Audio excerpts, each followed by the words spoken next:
Ya, dikarenakan sudah pukul berapa ini? Ya, ini dikarenakan sudah jam setengah 10 ya. Kita mulai.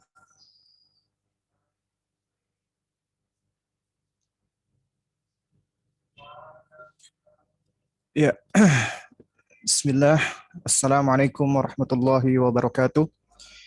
Innal hamdalillah nahmaduhu wa nasta'inuhu wa nastaghfiruhu wa natubu ilaih wa na'udzu billahi min syururi anfusina wa min sayyiati a'malina. May yahdihillah fahuwal muhtad wa may yudlil falan tajida lahu waliyyan mursyida. Asyhadu an la ilaha illallah wahdahu la syarika lah wa asyhadu anna Muhammadan abduhu wa rasuluh la nabiyya ba'dahu amma ba'du fa inna asdaqal kalami kalamullah wa khairal hadi hadi Muhammadin sallallahu alaihi wa ala alihi wasallam wa syarrul umuri muhdatsatuha wa kullu muhdatsatin bid'ah wa kullu bid'atin dhalalah wa kullu dhalalatin finnar amma ba'du. Jamaah sekalian, para akhwat dan ummahat peserta daurah muslimah ya di sesi kedua. Alhamdulillah kita bersyukur kepada Allah Subhanahu wa taala yang mana di pagi hari ini Allah memperkenankan kita untuk bersua kembali melanjutkan daurah kita, dan di sesi kedua ini baru kita akan masuk ke pembahasan tentang ya bimadza, dengan cara apa, atau how to, bagaimana kiat-kiat untuk menarik atau memikat hati suami. Di pertemuan kemarin kita telah membahas yaitu poin-poin yang menjadi pijakan-pijakan ya, dan di kesempatan yang lalu ya kita juga telah membahas ada sejumlah pijakan ya. Oh, mohon maaf ya, ini ada salah pencet saya ya. Jadi kita sudah sampai di pijakan yang ke-6 kemarin ya. Dan di sesi yang kedua ini kita akan masuk ke pembahasan sejumlah kiat-kiat. Nah, mungkin pendekatan saya di dalam membahas kiat-kiat ini mungkin akan sedikit berbeda ya dengan metode-metode atau cara-cara yang mungkin Antuna pernah baca ya di buku-buku atau majalah atau makalat atau website, yang mana itu memang lebih banyak ke arah secara praktikalnya ya. Jadi kalau kita lihat ya di sejumlah website-website atau buku-buku ya, itu biasanya akan dibahas tentang misalnya contohnya seorang wanita yang ingin menarik atau menggait hati suami agar suami sayang, ya pertama harus menjaga kualitas diri, merawat diri, kemudian menggoda suami. Bahkan di dalam sejumlah konsep yang kita tahu ya dari filosofinya orang Jawa, namanya perempuan disebut wadon itu harus bisa 3M katanya, yaitu ya maca, masak, dan mana. Meskipun kok kayaknya bahasanya ya kurang tahu saya ya, dikarenakan saya bukan orang Jawa, tapi kok kesannya kasar, cuman mungkin tidak ya. Bahkan itu memang benar sebenarnya. Ya, ini adalah bagian dari hal-hal yang perlu dilakukan oleh seorang istri kepada suaminya, yaitu dia maca, dia perlu untuk merawat dan mempercantik diri, bersolek di hadapan suaminya, tidak di hadapan orang lain. Dia juga perlu masak, kalau maca tadi dalam rangka untuk menggait suami dari sisi pandangan matanya, ya, agar matanya tunduk di hadapan wanita lain, ya, maksudnya dia menundukkan pandangan dan dia hanya uh, tertarik dengan istrinya. Dan yang kedua adalah masak katanya, yaitu ya umumnya suami senang dengan makanan, apalagi yang masak istrinya, dan apalagi kalau itu enak. Jadi suami enggan untuk makan di luar, dia senang di rumah. Kenapa? Karena istrinya pintar masak, ya. Nah, jadi dia mendapatkan suatu kenyamanan dan kepuasan ketika berada di rumah. Dan kemudian juga mana, artinya istri yang memberikan keturunan, ya. Dan ini juga di dalamnya itu ada yang namanya ikatan atau attachment, ya, atau kita sebut dengan apa namanya, intimasi, ya. Nah, biasanya kalau laki-laki itu intimasinya adalah intimasi seksual, ya. Artinya ketika dia berdekat-dekat sama istrinya, itu memang laki-laki itu pada saat dengan pasangannya atau dengan istrinya, ya, dia akan cenderung untuk melakukan intimasi secara seksual. Ya, sedangkan wanita itu ketika dia sedang berduaan dengan suaminya itu lebih cenderung intimasinya intimasi secara apa namanya, emosional, ya. Jadi kedekatan emosional, ya. Umumnya seperti itu sih. Nah, ini diantara poin-poin yang mungkin kalau kita baca ya di sejumlah tulisan-tulisan, ya, ataupun mawaki, ya, website-website, ya, itu adalah yang seperti ini gitu, ya. Juga sama ketika kita lihat ya di dalam filosofinya orang-orang Jawa, ya. Ya, itu katanya wanita itu wanito katanya itu singkatan. Kita tahu ya, banyak dari filosofi orang Jawa itu suatu kata itu ternyata ada akronimnya, ada singkatannya, kayak guru sing digugulan ditiru. Katanya juga sama, wanito, wanita, wani, apa tuh, nyawito, kalau kalau saya nggak salah, ya. Artinya ya perempuan adalah seorang yang berani untuk patuh, tunduk taat kepada suaminya, ya. Bukan sekedar wani ditoto, katanya seperti itu. Yang dia berani untuk diatur, ya. Jadi bedanya yang pertama, wani nyawito katanya, ini yang saya barusan aja baca tadi, ya. Itu sempat baca-baca tadi.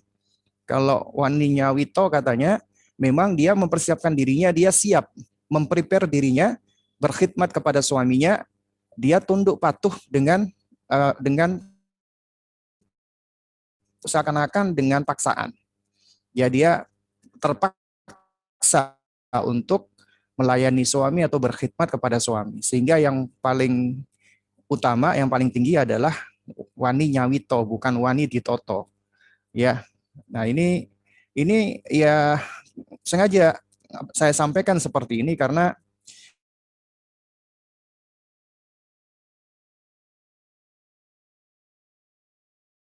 bukan filosofi di sini itu adalah cara pandang, ya,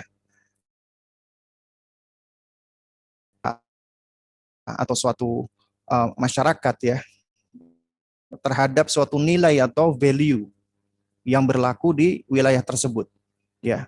Nah, ini yang mungkin disebut dengan kearifan lokal. Kearifan lokal itu adalah yang benar-benar arif. Yang benar-benar arif artinya tidak menyelisihi fitrah dan tidak menyelisihi syariat. Nah, sementara sekarang yang dikatakan kearifan lokal itu adalah segala bentuk, ya, budaya-budaya dan tradisi. Kita tahu tradisi manusia itu ada yang baik dan ada yang jelek.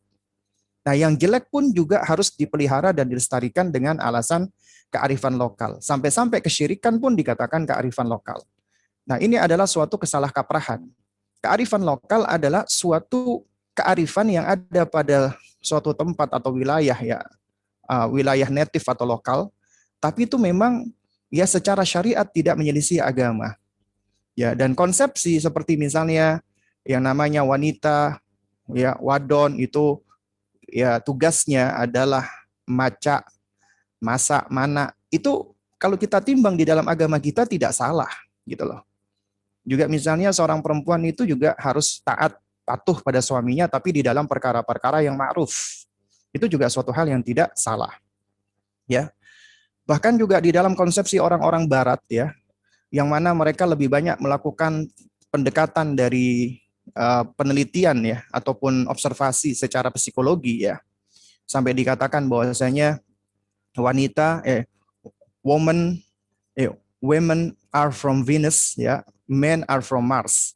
Wanita itu dari Venus, laki-laki itu dari Mars. Itu di situ ternyata dijelaskan memang ada watak-watak tabiat-tabiat pembawaan umumnya manusia yang berbeda. Kenapa? Karena memang laki-laki dan perempuan itu beda, bukan hanya physically, ya bukan hanya perbedaan secara fisik, tapi ternyata juga ada perbedaan secara ya mental, secara psikis ya. Bahkan secara kognisi itu juga memiliki perbedaan di situ gitu loh. Nah, jadi para akhwat dan para umat yang dimuliakan Allah, ya di sesi 2 ini ya, saya akan masuk ke pembahasan how to kiat-kiat menarik hati suami. Ini saya upayakan adalah kita beranjak dari sejumlah ayat-ayat Al-Quran ataupun hadis-hadis Nabi SAW ya. Meskipun itu tidak semuanya bisa saya kumpulkan dikarenakan memang waktu yang sempit ya. Sebab saya bikin slide ini ya memang agak sedikit cepat ya, tergesa-gesa ya dalam waktu 1 hari ya, sehingga nanti mungkin akan didapati ada kesalahan ketik atau bahkan kontennya juga keliru ataupun salah ya. Baik. Jamaah sekalian, yang pertama, kiat yang pertama, ketika kita berbicara, kita ini kan ingin berbicara bagaimana menggait, ya, bagaimana kita menarik, bagaimana kita ya berusaha untuk memikat ya hati suami, agar suami itu tertarik dengan kita. Nah, hati itu memiliki kecenderungan, ya hati itu memiliki kecenderungan, dan tentunya kita tahu nih secara sunnah kauniyah Allah Subhanahu wa taala ya, bahwasanya apa? Laki-laki yang baik adalah untuk wanita yang baik-baik. Juga demikian wanita yang baik adalah juga untuk ya apa namanya? Untuk wanita yang baik-baik ya. Ini adalah suatu kaidah Qur'aniyah dan kauniyah. Sebagaimana Allah firmankan di dalam surat An-Nur ayat ke-26, di mana Allah Subhanahu wa taala berfirman apa? Al-khabithatu lil khabithina wal khabithuna lil khabithati ya. Al-khabithat yaitu wanita-wanita yang keji, yang jelek ya, lil khabithina itu adalah memang layak untuk laki-laki yang keji, yang jelek, yang buruk. Demikian sebaliknya wal khabithuna lil khabithat. Laki-laki yang jelek, yang buruk itu juga layak untuk wanita-wanita yang jelek dan yang buruk. Sementara apa namanya? Wat thayyibatu lit thayyibin. Ya, wanita-wanita yang thayyib, yang baik, yang salihah, maka mereka adalah untuk laki-laki yang baik pula, yang soleh pula. Wat thayyibuna lit thayyibat.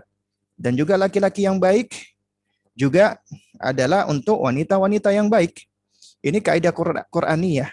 Ini menunjukkan ya pijakan mendasar ketika seorang hamba manusia manakala dia ingin mencari pasangan, maka cari pasangan yang baik, yang thayyib, yang salihah. Ya. Nah, tapi perlu diketahui bersama, ketika Anda menginginkan suami yang soleh, pasangan yang soleh, maka itu Anda harus mengupayakan diri Anda menjadi wanita yang solihah. Wanita yang juga thayyibah. Kenapa? Karena kaidahnya adalah wat thayyibatu lit thayyibin. wanita-wanita yang baik adalah untuk laki-laki yang baik, ya. Itu kaidah Qur'aniyah dan juga ini termasuk sunnah kauniyah Allah Subhanahu wa taala. Jadi ketika Anda menginginkan pasangan yang soleh, Anda harus mensolihahkan diri Anda. Anda harus mematutkan diri Anda agar Allah datangkan pasangan yang soleh. Lalu bagaimana Ustadz kalau misalnya saya menikah ternyata suami saya ya tidak soleh? Berarti itu ujian dari Allah dan itu tidak lepas dari kesalahan kita. Kesalahan antuna.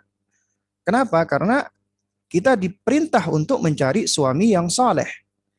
Nah, dikarenakan kita kurang hati-hati atau dikarenakan kita mungkin uh, berpijak pada suatu yang keliru ataupun mungkin karena dari orang tua melihat hal yang lain, misalnya dari hartanya atau yang semisalnya, ternyata pada saat menikah, dilalah, kata orang Jawa, dilalah, dia ternyata akhlaknya nggak bagus, akhlaknya jelek, akhlaknya buruk, atau bahkan agamanya juga jelek ataupun buruk gitu loh. Ya, dan ini artinya ujian dari Allah Subhanahu wa taala. Karena sejatinya suami yang Anda menikah dengannya saat ini itu adalah sosok yang saat ini menjadi jodoh Anda. Mau nggak mau harus Anda terima. Tinggal bagaimana nanti pengaruh suami tersebut. Apakah Anda bisa bersabar dengannya dan mempertahankan agama Anda ataukah tidak? Kalau misalnya lebih banyak madorotnya, maka tidak ada jalan lain kecuali harus berpisah dengannya. Tapi kalau kita mampu bersabar dan kita mampu untuk berusaha memperbaiki sedikit demi sedikit, maka itu tentunya yang jauh lebih baik. Oleh karena itu, makanya di poin pertama, kiat pertama, ya, hati yang bersih adalah hatinya orang-orang yang beriman, ya, hatinya orang-orang yang saleh, maka akan tertarik kepada pribadi yang solihah. Jadi jika suami Anda adalah seorang yang soleh, maka dia akan senang dengan apa? Dengan pribadi yang solihah. Ya. Nah, oleh karena itu, ada dua sifat utama wanita solihah agar kita bisa mematutkan diri kita, agar kita bisa masuk atau dikategorikan sebagai wanita yang solihah. Yaitu sebagaimana disebutkan di dalam Al-Quranul Karim surat An-Nisa ayat 34. Allah Subhanahu wa taala berfirman, "Fas-salihatu qanitatun hafizatun lil ghaibi bima hafizallahu." Ya, wanita-wanita yang salehah adalah qanitat, yang qanitat, lagi hafizat, lagi menjaga dirinya. Ya, lil ghaibi bima hafizallah. Manakala suaminya tidak ada di sisinya karena Allah telah menjaga mereka. Ya. Baik, apa itu qanitat? Apa itu hafizat? Memang ada varian-varian pendapat ulama di dalam kitab-kitab tafsir. Ya, di antaranya ini yang saya nukilkan adalah ya, qanitat itu adalah wanita-wanita yang tunduk patuh kepada Allah. Meskipun ada sebagian yang mengatakan tunduk patuh kepada suami. Ya, namun yang lebih ya mendekati maksudnya yang kuat adalah qanitat adalah wanita yang kunut. Artinya kunut itu senantiasa terus-menerus taat kepada Allah. Ya. Makanya seperti Ibunda Maryam diperintahkan faqnuti, hendaklah engkau terus-menerus di dalam ketaatan. Ya, kunut. Ya. Nah, jadi kunut itu artinya senantiasa tunduk kepada Allah. Terus-menerus tunduk patuh kepada Allah. Artinya Allah dulu yang ditunaikan haknya. Ini berarti menunjukkan alaqatu billah, hubungan dengan Allah. Ini menunjukkan ya, kita harus membangun relasi, hubungan, attachment, bonding dengan pencipta kita terlebih dahulu. Taat dulu kepada pencipta kita. Tunduk dulu kepada pencipta kita. Itu adalah syarat salihah pertama kali. Yaitu mendahulukan haknya Allah. Ya, mendahulukan ketaatan kepada Allah. Karena ketaatan kepada Allah adalah yang mutlak. Harus dan mau tidak mau harus dikerjakan dan didahulukan. Adapun yang kedua adalah hafizat. Nah, ini hafizat itu lebih berkaitan dengan haknya suami. Ya, ini asosiasinya dengan suami atau pasangan. Ya, maksudnya apa? Hafizat ya itu harus hifdzu. Hifdzu artinya harus memelihara dan menjaga. Apa yang dijaga? Pertama, kehormatan dirinya. Karena dirinya adalah sesuatu yang berharga. Ya, kita kembali ke konsep yang pertama, ya, dia harus menghargai dirinya. Dia harus mencintai dirinya. Dia harus ngerti tentang dirinya, ya. Self awareness, mawas diri.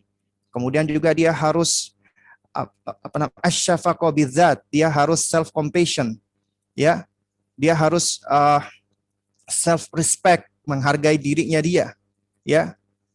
Jadi ketika dia mengenal dirinya, dia itu akan membuahkan kecintaan kepada dirinya dan dia pun juga akan apa? Akan respect, ya. Dia akan apa namanya? Akan sebentar ini saya hapus dulu ya, ini mungkin nggak sengaja kali ya. Kecoret-coret ya. Coba saya matikan dulu. Disable annotation ya. Oke. Ya, jadi kaitannya adalah dia harus menjaga kehormatan, ya.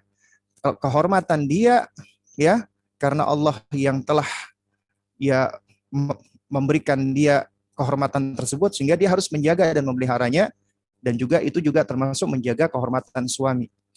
Kemudian juga menjaga hartanya, harta suaminya, anaknya, anak suaminya, rumahnya dan seterusnya. Ini adalah ciri wanita yang salihah yang disebutkan di dalam Quran surat An-Nisa ayat 34.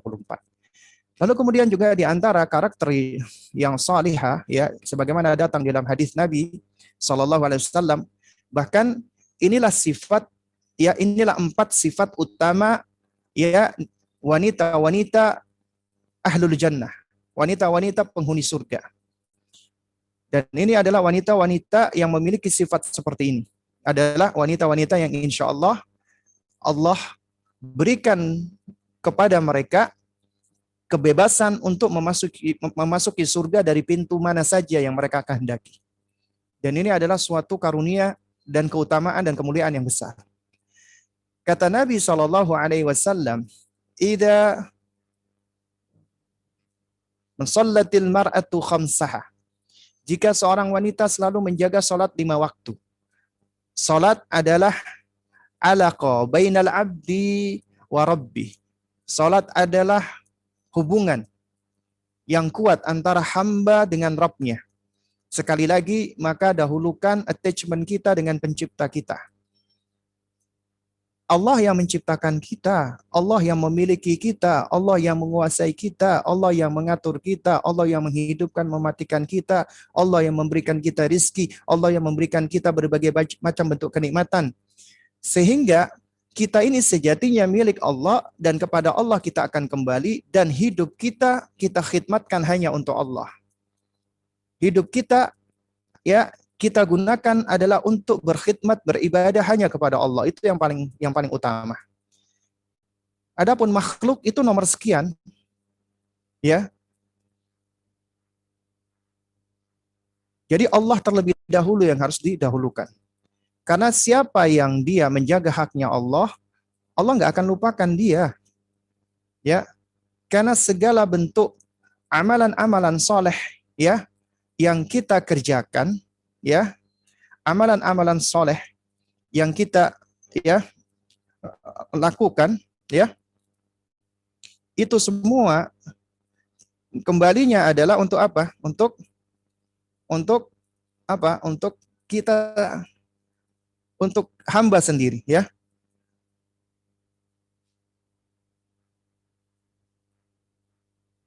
Ya. Di antaranya bisa kita lihat di dalam surat Fussilat ayat 46. Surat Fussilat ayat 46. Apa kata Allah Subhanahu wa taala?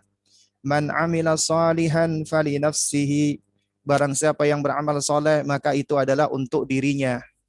Bagi dirinya. Ya, kebaikan itu adalah untuk dirinya. Kenapa? Karena Allah nggak butuh dengan amal soleh kita. Kita yang butuh untuk beramal soleh. Karena apabila kita beramal soleh, maka amal soleh itu adalah fali nafsina, untuk diri kita. Kebaikannya untuk diri kita. Demikian pula waman asa'a fa'alaiha. Dan siapa yang berbuat buruk, maka keburukan itu juga untuk dirinya sendiri, menimpa dirinya sendiri.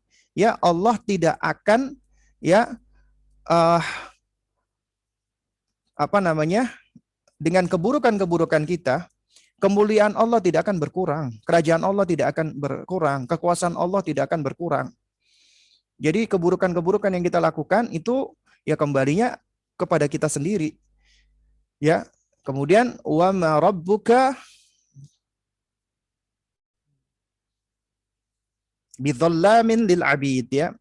Dan Rabbmu Allah tidak akan pernah berlaku zalim kepada hamba-hambanya. Ya.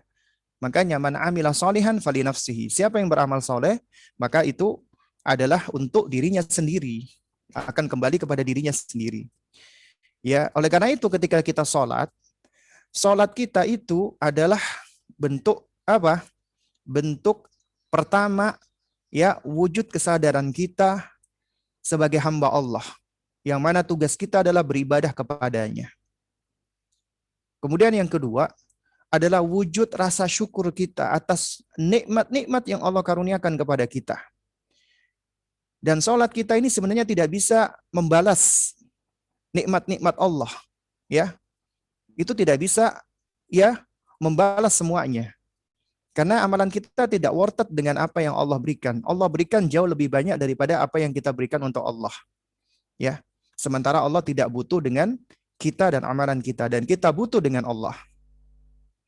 Nah, lalu kemudian yang ketiga, salat itu merupakan wujud, ya, apa namanya, wujud kesadaran kita untuk apa? Wujud kesadaran kita untuk memohon ampunan kepada Allah Subhanahu wa taala. Memohon maghfirah kepada Allah. Kenapa? Karena kita di dalam keseharian kita nggak pernah lepas dari yang namanya salah dan dosa.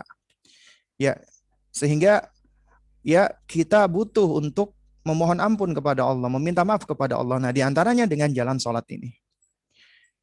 Lalu kemudian juga sholat itu wujud, ya, wujud kita untuk memohon pertolongan kepada Allah, beristi'anah kepada Allah. Karena kita ini lemah, kita butuh pertolongan Allah.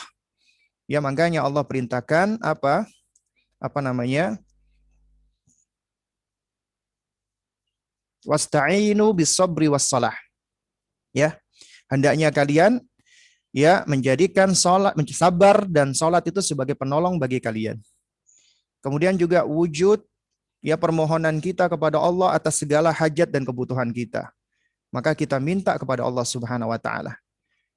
Itu, ya, sebagaimana sahabat Hudzaifah ibn Yaman radhiyallahu taala anhu yang menyebutkan bahwasanya, ya, kana Rasulullah sallallahu alaihi wasallam idza apa namanya? Habasa lahu al-amru, ya. Jadi intinya apabila Rasulullah itu sedang ditimpa suatu masalah, ya, atau ketika beliau ada suatu problem, ada suatu masalah, beliau salat. Ya, beliau salat. Dan juga salat itu merupakan, ya, sarana komunikasi hamba dengan Allah. Yang Allah berikan sarana komunikasi ini adalah sebagai hadiah terbesar yang diberikan Allah kepada umat manusia. Yang pertama adalah Al-Quran, kalamullah. Sehingga hamba-hamba yang mencintai Rabb-nya bisa membaca dan mendengarkan perkataan-perkataan Allah melalui Al-Quran. Kemudian salat. Karena dengan salat seseorang sedang menghadap Rabb-nya, bahkan dia sedang bermunajat. Munajat artinya berbisik-bisik kepada Allah. Ya.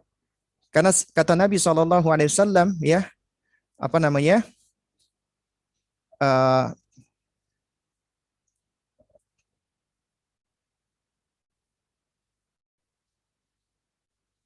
Idza shalla al-'abdu, ya, apa namanya?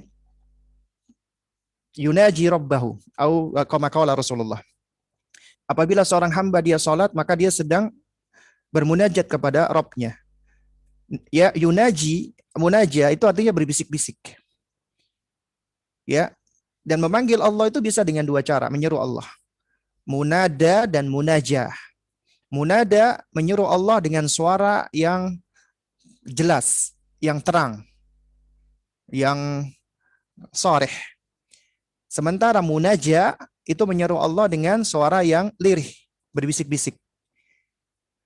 Mana menurut Anda yang menunjukkan qurabah, menunjukkan kurbah, kedekatan? Tentunya ketika kita berbisik-bisik. Jadi sholat itu adalah ya sarana komunikasi kepada Allah ketika kita dekat dengan Allah. Sarana kita berkomunikasi, berbicara, curhat dengan Allah Subhanahu wa taala. Nah, karena itu seorang hamba yang mencintai Rabb-nya, dia berbahagia ketika dia bisa bersua dan berjumpa dengan Rabb-nya. Karena ini sarana komunikasi hamba untuk bisa berkomunikasi dengan penciptanya selama di dunia. Kelak di akhirat bagi ahlul jannah, mereka bisa langsung menatap wajah Allah, melihat Allah Subhanahu wa taala. Itu nikmat yang paling besar. Tambahan nikmatul uzma bagi para penghuni surga. Makanya seorang wanita yang selalu menjaga sholat 5 waktunya, sholat ini ya itu di antara faidahnya adalah tanha anil fahsya'i wal munkar. Apabila sholatnya dia lakukan dengan ikhlas dan dengan cara yang benar, bisa mencegahnya dari perbuatan yang keji dan mungkar. Dan manusia itu nggak suka perbuatan keji dan mungkar, apalagi suami. Sehingga ketika wanita tercegah dari perbuatan keji dan mungkar, dia akan menjadi jamilah, menjadi cantik, menjadi indah, ya, sehingga dia akan cenderung disenangi, wajahnya bercahaya, ya. Kemudian juga ucapannya akan menjadi bagus, akan menjadi hasan, menjadi baik, ya. Kemudian dia akan menjadi wanita yang menundukkan pandangan, dan dia akan menjadi wanita yang taat kepada Allah, kemudian taat kepada suaminya. Kemudian juga kata Nabi SAW, wasamat syahroha. Dia berpuasa ya selama sebulan di bulan Ramadan, kecuali ketika lagi haid, dan kemudian dia sempurnakan dengan cara dia ganti. Ini juga haknya Allah Subhanahu wa taala. Dan kita tahu berpuasa itu manfaatnya luar biasa sekali. Ya. Bahkan ya Allah Subhanahu wa taala membalas secara khusus tentang pahala puasa. Ya. Karena kata Allah Subhanahu wa taala fa innahu li, sesungguhnya puasa itu adalah untukku, wa ana ajzi bihi, dan aku yang akan membalasnya secara eksklusif.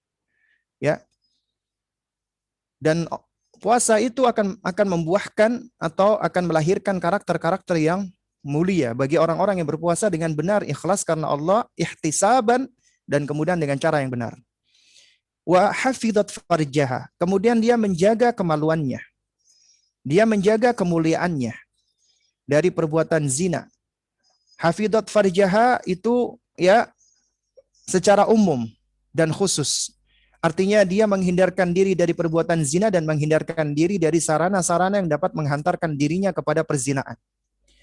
Termasuk menjaga diri adalah ketika dia tidak menampilkan dirinya di hadapan khayalak atau di hadapan orang-orang yang tidak halal baginya. Dia tidak memposting fotonya di media-media sosial. Dia tidak memamerkan dirinya di hadapan orang-orang. Dia tidak berparfum ketika keluar ke rumah, sehingga ketika dicium oleh ya laki-laki yang tidak menjadi mahramnya akan menimbulkan fitnah, bahkan dia diancam seperti wanita-wanita nakal. Ya, dia juga tidak bersolek ketika keluar rumah. Untuk apa wanita bersolek ketika dia keluar rumah? Yang ada hendaknya dia menutup wajahnya. Ya, karena wanita itu bersolek, mempercantik diri adalah untuk di hadapan suaminya. Wanita secara asal senang untuk bersolek, senang untuk berdandan, senang untuk mempercantik diri. Ini fitrah wanita. Makanya ketika anak perempuan Anda masih kecil, dia kepingin untuk bersolek, berdandan, minta dibelikan alat kosmetik buat anak-anak, Anda belikan. Itu bagian dari fitrahnya. Jangan malah dilarang. Kamu mau ngapain sih? Kamu kayak gini. Itu bagian dari fitrahnya. Tinggal kita arahkan. Masya Allah, kakak cantik banget ya. Nanti kalau wanita soleha, dia bersoleknya untuk siapa? Untuk suaminya. Ya, karena itu yang akan mendatangkan pahala. Bukan untuk bersolek kepada laki-laki lain yang tidak jelas. Ya. Jadi untuk menjaga kemaluannya, kemuliaannya, wa ata'at zaujaha, dan dia taat kepada suaminya di dalam perkara-perkara ma'ruf. Ya, nanti ini akan lebih kita eksplor lagi di poin-poin berikutnya. Maka qila laha, dikatakan kepadanya ketika di hari kiamat, udkhulil jannata min ayyi abwabil jannati syi'ti. Masya Allah. Masuklah ke surga melalui pintu manapun yang engkau suka. Ya, ternyata kita nggak bisa pungkiri nih. Nabi SAW menyebutkan ya bahwasanya ya aktsaru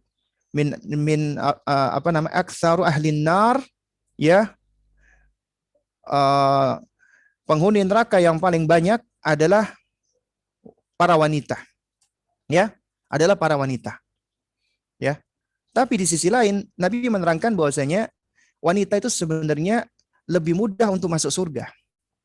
Bahkan ditawarkan padanya untuk bisa masuk, untuk bisa memasuki pintu memasuki surga dari pintu mana saja yang dia kehendaki. Di antara kuncinya 4 ini. Jaga sholatnya, jaga puasanya, jaga kemaluannya, dan taat kepada suaminya. Dan apabila wanita memiliki keempat karakter ini, dia akan menjadi wanita yang salihah. Wanita-wanita insya Allah kelak menjadi penghuni surga. Ya, insya Allah Ta'ala. Dan wanita-wanita seperti ini adalah wanita-wanita yang high quality. Berkualitas tinggi. Nggak bisa dibandingkan dengan wanita-wanita lain yang tidak melakukan sholat, jarang sholat, yang juga jarang taat kepada Allah, yang tidak menjaga dirinya, kemuliaannya, apalagi dia nusyus kepada suaminya meskipun dia cantik jelita. Meskipun dia dikatakan di dunia itu wajahnya seperti bidadari, nggak tahu bidadari dari mana, seperti Barbie atau apapun itu. Tapi ya ini semua adalah bentuk kepalsuan. Kenapa? Karena fisik kita di dunia itu cuma casing. Kelak ketika sudah tua pun juga akan peot. Ketika sudah meninggal pun juga ya kulit-kulit kita ini akan dimakan oleh ulat. Tapi kelak bagi wanita-wanita yang menjaga ini semua di surga, ya Allah akan ya jadikan para penghuni surga itu semuanya wasim, tampan-tampan dan cantik-cantik, indah-indah semuanya. Ya. Karena itu makanya Allah di dunia ini tidak melihat rupa. Innallaha la yanzuru ila suwarikum. Sesungguhnya Allah tidak melihat kepada bentuk-bentuk kalian. Wala ajsamikum, tidak pula kepada jasmani atau tubuh-tubuh kalian. Enggak dilihat itu semua.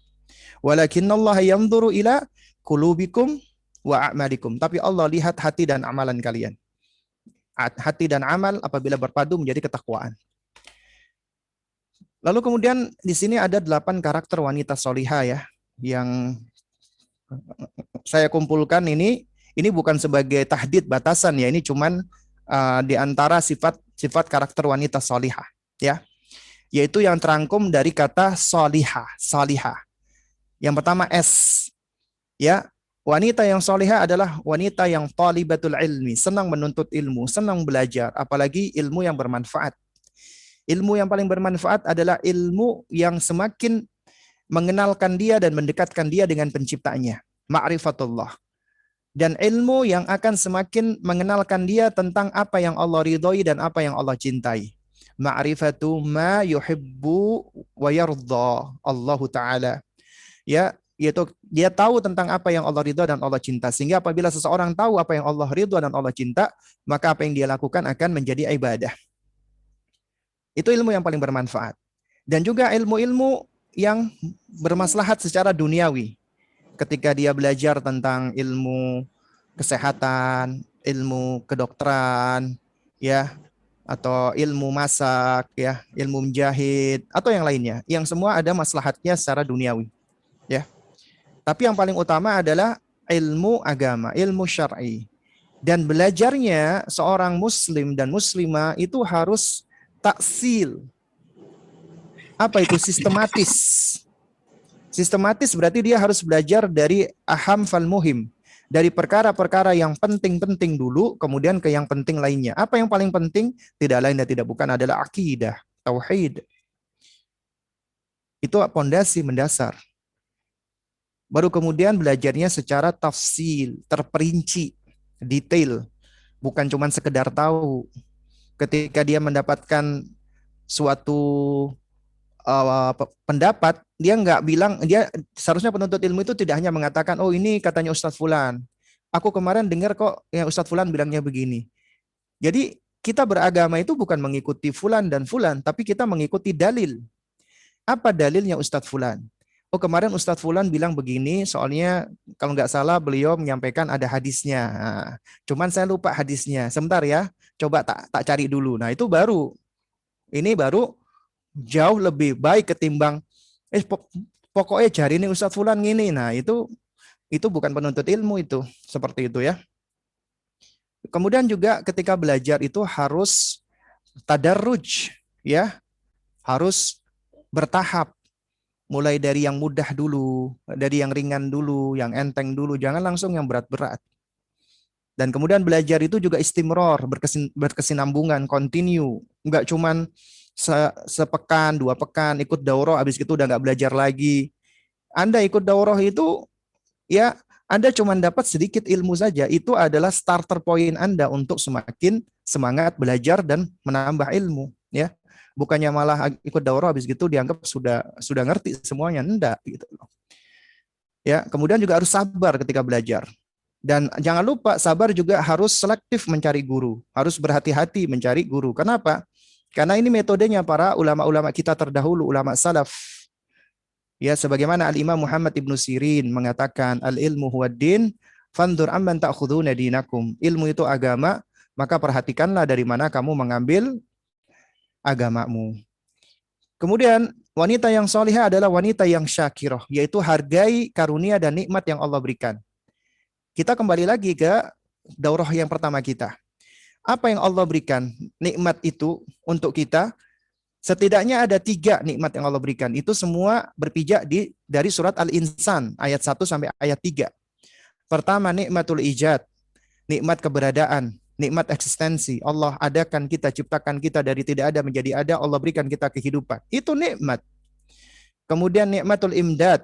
Setelah Allah ciptakan kita, Allah adakan kita, jadikan kita, kemudian kita lahir di dunia, Allah berikan kita dengan berbagai macam karunia, mulai dari fitrah, Allah berikan kita indera, Allah berikan kita akal, Allah berikan kita kemampuan motorik, Allah berikan kita kemampuan sensorik, dan seterusnya, yang itu berkembang.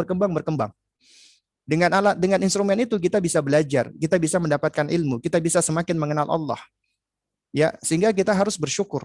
Nah, makanya ketika Allah karuniakan ini semua, sebagaimana dalam surat An-Nahl ayat 78, wallahu akhrajakum min butuni ummahatikum la ta'lamuna syai'ah. Allah keluarkan kalian dari rahim ibu-ibu kalian dalam keadaan kalian tidak punya ilmu sedikit pun. Wa ja'ala lakumus sam'a wal absar wal afidah. Kemudian Allah berikan kalian pendengaran, penglihatan dan pemahaman. La'allakum tashkurun, agar kalian bersyukur kepada Allah. Ya. Agar kalian bersyukur kepada Allah Subhanahu wa taala. Dan Allah Subhanahu wa taala menyebutkan wa qalilum min ibadiyas syakur. Alangkah sedikitnya hamba-hambaku yang bersyukur. Ternyata tidak banyak orang-orang yang bersyukur. Padahal siapa yang bersyukur, sebagaimana kata Sulaiman alaihissalam, wa man syakara fa innama yashkuru li nafsih. Siapa yang bersyukur, sesungguhnya dia bersyukur untuk dirinya, untuk kebaikan dirinya. Kenapa? Allah nggak butuh dengan syukur kita. Allah nggak butuh dengan syukur kita. Tapi kita yang butuh bersyukur kepada Allah. Kenapa? Kebaikannya untuk kita. Karena Allah mengatakan, la in syakartum la azidannakum. Apabila kamu bersyukur, akan aku tambah. Allah tambah karunia-Nya, nikmatnya. Karena itu hargai nikmat yang Allah berikan. Nikmat iman, nikmat Islam, nikmat kehidupan, nikmat tubuh, nikmat anak, nikmat suami, nikmat waktu, nikmat harta, nikmat rumah, nikmat waktu, nikmat semuanya. Hargai. Syukuri itu semua. Dan mensyukuri nikmat ini dengan 3 rukun. Pertama, i'tirafu bil qalbi. Ya, akui dengan hati. Sebagaimana diajarkan oleh Sulaiman, ya, ketika ketika keinginan beliau untuk memindahkan arsy-nya Bilqis itu dipenuhi, dan tiba-tiba di hadapannya sudah ada arsy-nya Bilqis, beliau mengatakan hadza min fadli rabbi. Ini adalah karunia dari Rabbku. Ya, itu bentuk pengakuan. Ya, kemudian tahadduts, talaffuz, ucapkan dengan lisan, tahmid, alhamdulillah. Karena yang namanya syukur, tidak dikatakan seseorang itu syakara, bersyukur, illa kecuali dengan cara apa? Kecuali dengan cara hamidallaha, ya, wa asna 'ala Allah. Kecuali dengan cara bertahmid kepada Allah dan memuji Allah. Ya. Baru kemudian nikmat tersebut yang ketiga digunakan untuk amal ketaatan. tidak boleh digunakan untuk kemaksiatan. Ya, karunia-karunia tadi. Allah berikan kita harta, bersyukur kepada Allah dengan hati, kita ucapkan alhamdulillah, kita gunakan untuk ketaatan. Nggak boleh kita gunakan untuk kemaksiatan. Allah berikan kita tubuh, nikmat dari Allah, kita akui dengan hati, kita ucapkan alhamdulillah, kita gunakan tubuh kita untuk amal ketaatan. Ya. Kemudian yang berikutnya ya adalah wanita yang salihah adalah wanita yang amilah, mengamalkan ilmunya, mempraktekkan ilmunya sehingga dia akan menjadi seorang praktisi dengan sendirinya. Dan ini akan membuahkan hikmah. Karena hikmah itu akan terbentuk dengan ilmu amal, ilmu amal, ilmu amal. Akan membentuk experience dia, pengalaman dia. Dia akan banyak mempelajari tentang tentang pengalaman-pengalaman hidup. Sehingga dia akan lebih mawas diri. Sehingga dia akan lebih ngerti. Akhirnya itu akan membentuk hikmah kepada dirinya. Karena percuma seseorang menuntut ilmu nggak diamalkan. Ya, bahkan dia bisa terancam menjadi al-maghdub alaihim, yang Allah murkai seperti Yahudi. Punya ilmu tapi nggak mengamalkan. Demikian pula bahaya mengamalkan tapi tanpa ada ilmunya. Dia bisa tersesat, ad-dhalin seperti orang-orang Nasrani. Ya, jalan yang lurus as-siratal mustaqim yang kita pinta kepada Allah, ihdinas siratal mustaqim, itu adalah jalan yang menghimpun antara ilmu dan amal. Makanya Allah memiliki dua hidayah, hidayatu ilal ilmi dan hidayatu ilal amali. Petunjuk kepada ilmu dan petunjuk kepada amal. Ada yang Allah berikan petunjuk ilmu, enggak Allah berikan petunjuk amal. Yahudi punya ilmu enggak punya amal. Akhirnya dia dimurkai Allah. Ada yang Allah berikan hidayah kepada amal tapi enggak Allah berikan hidayah ilmu. Beramal tanpa ilmu, tersesat orang-orang Nasrani. Alhamdulillah kita Muslim, kita berusaha menghimpun ilmu dan amal. Wanita salihah adalah wanita yang amilah mengamalkan ilmunya. Kemudian yang L, lemah lembutlah. Wanita yang salihah adalah wanita yang apa? Rafiqah, yang lemah lembut. Kelemah lembutan itulah yang menyebabkan seseorang itu dicintai, disenangi. Orang suka dekat dengannya, ya. Ya, manusia senang dekat dengannya. Ya. Bahkan kalau kita perhatikan ya jamaah sekalian yang dimuliakan Allah Subhanahu wa taala. Ya. Ketika misalnya ya, Allah Subhanahu wa taala berfirman di dalam surat Ali Imran ketika memuji nabi kita. Tapi Allah katakan fabima rahmati minallahi lintalahum. Wahai Muhammad, ya, lantaran rahmat dari Allah lah kamu itu bisa berlaku lemah lembut. Kamu berlaku lemah lembut. Itu dengan rahmat Allah. Ya, jadi ternyata kelemah lembutan itu adalah dengan rahmat Allah. Artinya, ya pemahamannya orang-orang yang tidak lemah lembut itu jauh dari rahmat Allah. Ya. Kemudian kata Allah, walau kunta faddan ghalidhal qalbi lan faddu min haulik.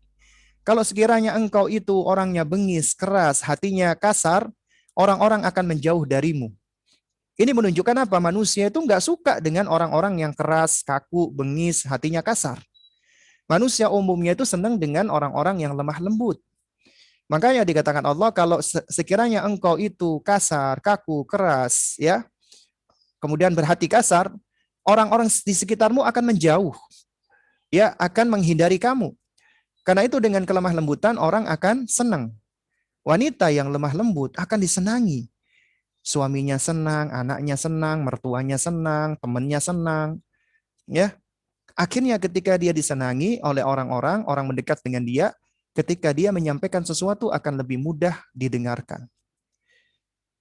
Kemudian wanita yang solihah adalah wanita yang memiliki inner beauty atau indahnya hati. Jamilah. Dan yang namanya hakikat kecantikan bukanlah kecantikan fisik, tapi kecantikan hati. Percuma orang fisiknya cantik, tapi ternyata hatinya seperti hatinya syaitan. Mohon maaf.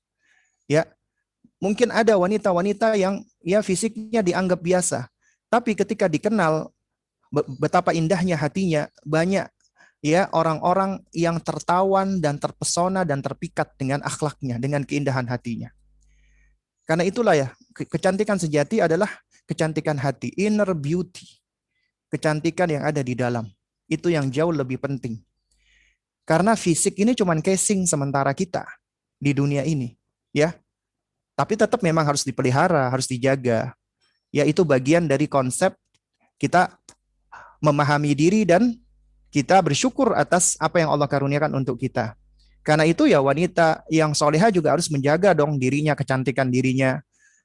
Boleh wanita itu berlulur, kemudian spa misalnya, kemudian apalagi itu. Pokoknya intinya dia merawat dirinya agar dirinya cantik, kulitnya lembut dan seterusnya, awet muda dengan cara-cara yang dibolehkan dalam rangka untuk apa? Untuk menyenangkan suami. Itu malah berpahala, ya. Bahkan sekiranya dia belum menikah, dia udah merawat dirinya, itu aktivitas mubah, boleh-boleh saja. Karena ini memang tabiat dasar manusia, tabiat dasar wanita. Wanita itu senang bersolek, senang senang mempercantik diri. Ya, nah tinggal ke arah mana ini dia mempercantik dirinya, dia bersoleknya. Apakah untuk kemaksiatan ataukah untuk hal yang apa ketaatan? Kemudian wanita yang solihah adalah wanita yang hakimah, yang hikmah dan bijaksana. Hikmah artinya wudu'u syai' fi mahallihi al-munasib atau al-la'iku.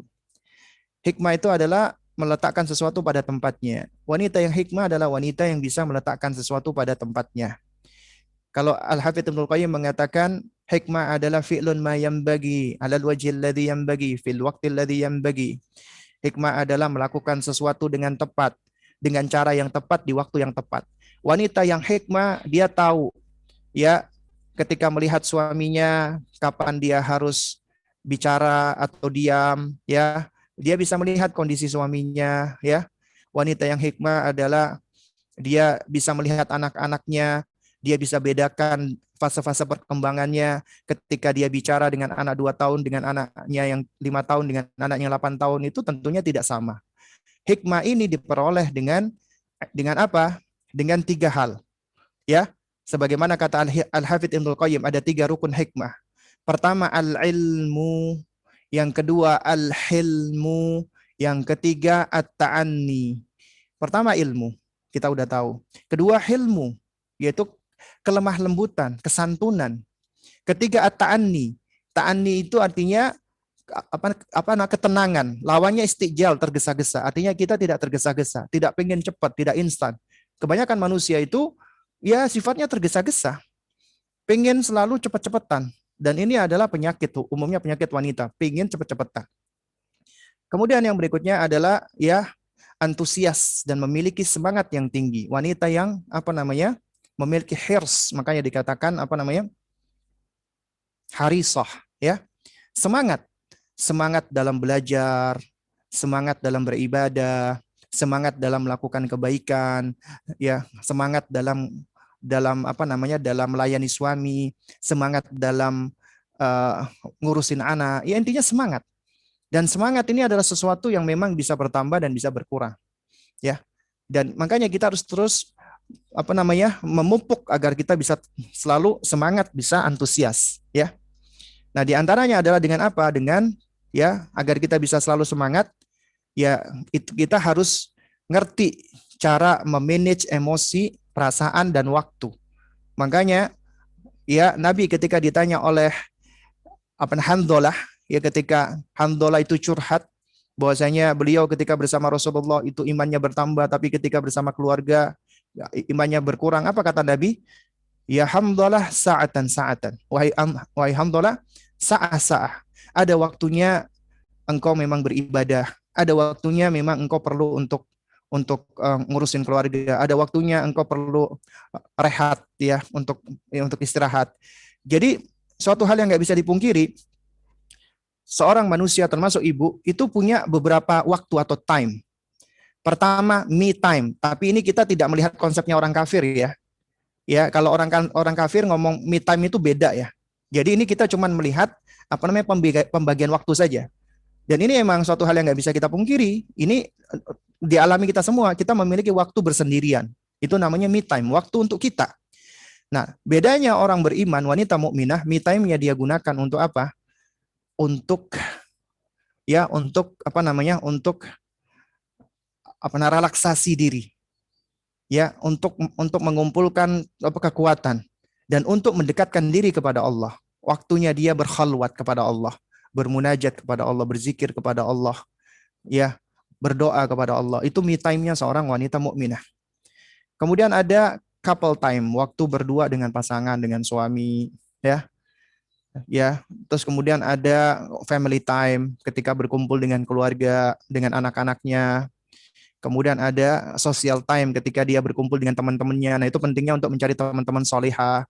Jadi antara social time adalah ketika ngaji seperti saat ini. Ini juga termasuk waktu bersosial yang bermanfaat.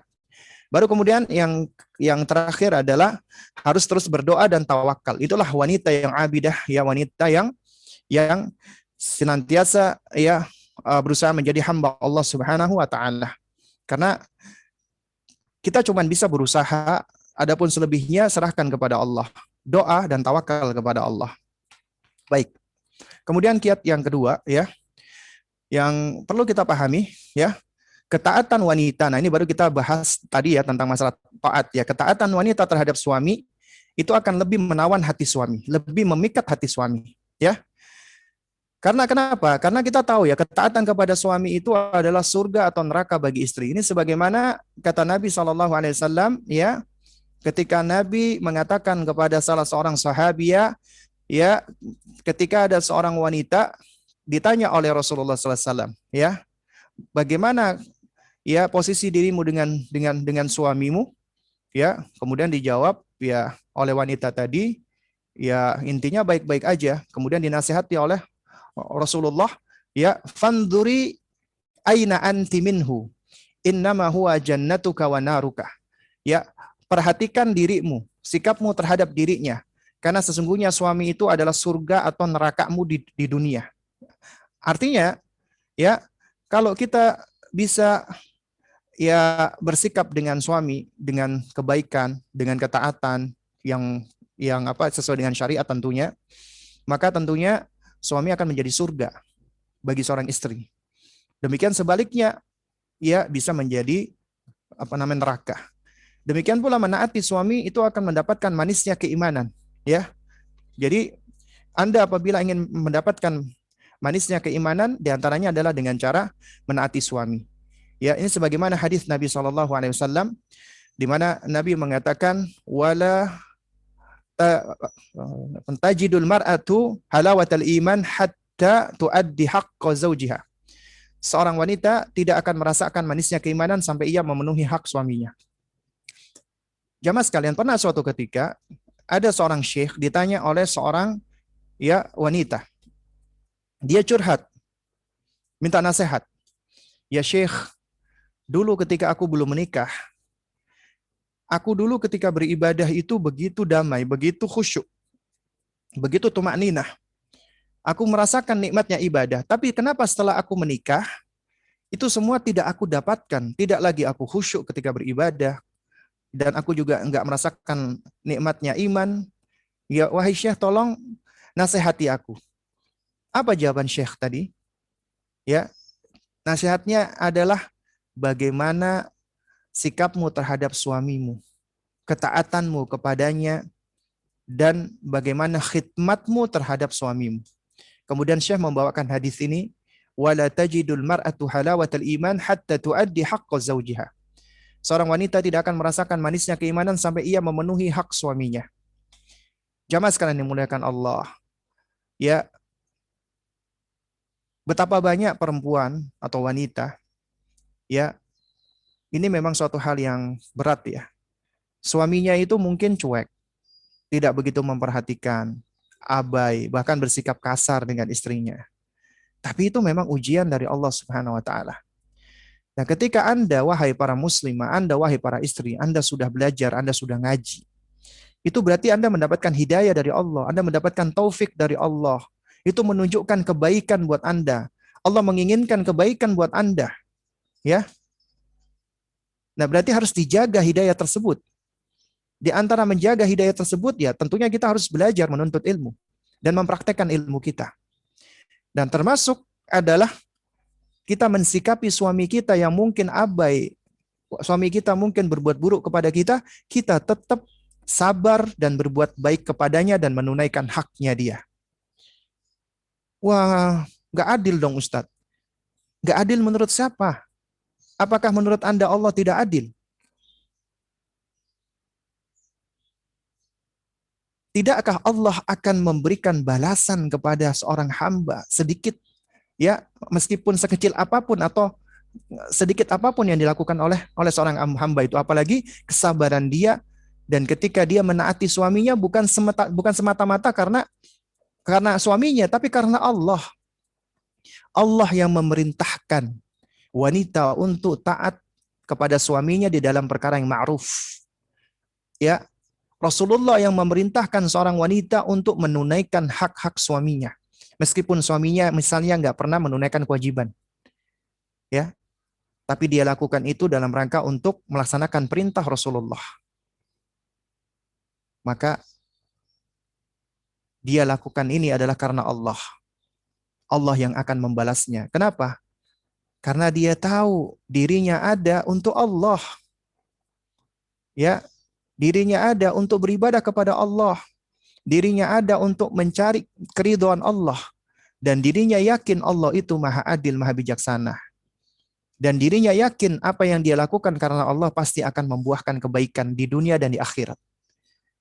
Dan insya Allah, meskipun suaminya melakukan keburukan-keburukan, tapi dia tetap menunaikan haknya, Allah akan karuniakan lezatnya keimanan. Dia akan mendapatkan ketenangan tetap. Dan dia akan menjadi wanita yang tangguh, yang kokoh, yang kuat. Belajarlah dari sosok Asia bintu Muzahim yang bersuamikan laki-laki yang paling lalim di muka bumi ini, Fir'aun alaihi la'natullah. Tapi hal itu tidak menjadikan beliau lupa diri, tidak menjadikan beliau juga hanyut di dalam harta, di dalam kekuasaan ataupun di dalam kekufuran suaminya. Enggak. Beliau tetap menjadi seorang wanita mukminah, wanita yang tangguh, yang kuat. Karena beliau tahu keberadaan dirinya itu adalah untuk Allah dan karena Allah. Dan beliau selalu melakukan segala sesuatu di jalan Allah dan melaksanakan perintah Allah. Meskipun harus bersuamikan seorang suami yang paling laknat di muka bumi. Dan gak mesti wanita-wanita yang suaminya soleh, otomatis dia akan menjadi solihah. Gak mesti. Belajar dari istrinya Nuh dan istrinya Lut. Dua wanita yang Allah cela di Quran, padahal bersuamikan dua hamba Allah yang paling soleh. Pembesarnya umat, Nabi dan Rasul. Tapi tidak menjamin mereka menjadi wanita yang soleh, bahkan mereka menjadi wanita yang kafirah, yang kelak Allah azab di neraka, waliyadzubillah. Pelajarannya adalah diri Anda adalah entitas pribadi yang Allah ciptakan, dan Anda lahir seorang diri, Anda pun meninggal seorang diri.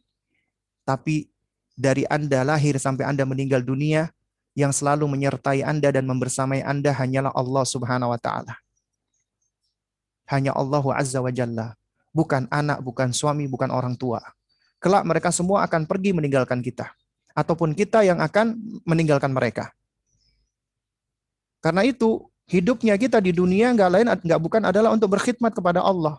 Allah perintahkan kita berbakti kepada orang tua. Meskipun orang tua kita buruk, jelek, memperlakukan kita, kita tetap berbuat baik karena Allah. Allah yang perintahkan kita berbuat baik. Suami kita buruk, suami kita jelek, ujian dari kita, kita bersabar. Kita tetap berbuat baik kepada suami, mentaati ya di dalam perkara yang ma'ruf dan memenuhi hak-haknya karena Allah. Tinggal manusia sekarang lebih mendahulukan ketundukannya kepada perintah Allah, atau dia lebih mendahulukan hawa nafsunya, emosinya, perasaannya. Enak aja suami nggak pernah ngurusin gini, pengennya gini. Nah itu kan berarti kita lebih mendahulukan ini kita, emosi kita. Tapi ini emang berat. Nah karena itu wanita-wanita yang semakin mengenal Rabbnya, semakin mencintai Rabbnya, akan semakin mengenal dirinya, semakin tahu tentang value dan nilai dirinya. Nilai dirinya, value dirinya tidak ditentukan dengan kebaikan suaminya atau kebaikan orang lain. Tapi dirinya ditentukan oleh Allah Subhanahu wa taala.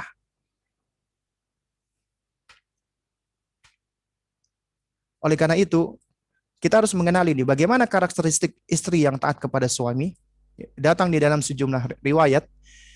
Di antaranya adalah in nadhara ilaiha sarratu. Apabila wanita itu dipandang, ia menyenangkan suaminya. Artinya ini wanita yang dia pintar merawat diri, pintar bersolek.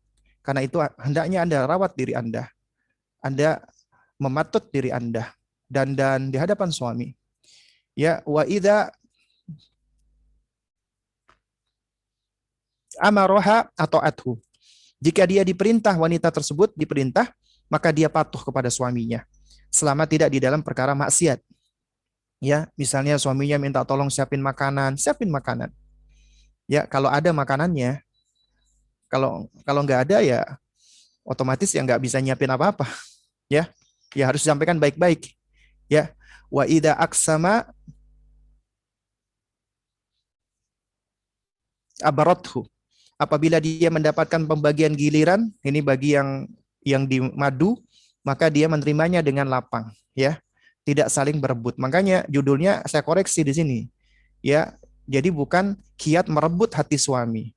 Berarti kalau merebut hati suami ya berarti hatinya suami ini ya sudah apa namanya? Terbelah-belah ya dengan wanita-wanita lain ya kecuali ibunya. Wa in ghaba anha hafizathu fi nafsiha wa malihi. Jika suaminya tidak ada di sisinya, maka ia menjaga kehormatannya dan menjaga harta suaminya. In ghaba an ainiha ya alimat ma apa namanya? Yukdzibuhu fantahat anhu. Jika suaminya berpaling darinya, ya dia tahu apa yang menyebabkan suaminya ini marah. Lalu dia berhenti darinya, yaitu berhenti dari membuat suaminya marah. Dia berusaha untuk minta maaf duluan. Dan ini emang berat bagi seorang wanita. Tapi di balik beratnya itulah tersimpan balasan yang besar dari Allah Subhanahu wa taala. Ya, wala tasarrufat la yardaha.